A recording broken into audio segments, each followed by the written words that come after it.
ওজন কমাতে চাই, এক্ষেত্রে প্রথমেই আমাদের মাথায় আসে ভাত বা কার্বোহাইড্রেট অফ করে দিব। আসলেই কি তা?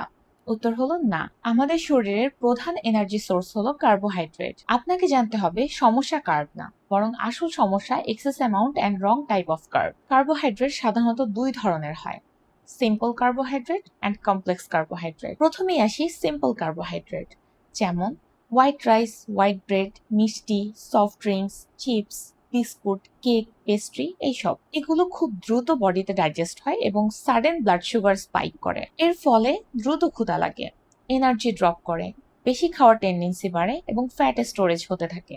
এখন আসি কমপ্লেক্স কার্বোহাইড্রেটস নিয়ে, যেমন লাল আটা রুটি, লাল চাল, ওটস, ছোলা, মিষ্টি আলু, ডাল, সবজি এইসবগুলো। এগুলোতে ফাইবার বেশি থাকে, ফলে ধীরে ধীরে ডাইজেস্ট হয়, শরীরও স্টেডি এনার্জি পেতে থাকে এবং পেটও অনেকক্ষণ ভরা লাগে। পাশাপাশি এনার্জি স্টেবল থাকে, unhealthy snacking and overeating কম হয়, ফলে ওয়েট কন্ট্রোল করাও সহজ হয়। তবে মনে রাখবেন, কমপ্লেক্স কার্ব হেলদি বলে লিমিটলেস খাওয়া যাবে না। পোর্শন কন্ট্রোল প্রত্যেকটি খাবারের জন্যই important. Simple rule: right carb in right portion can control your body.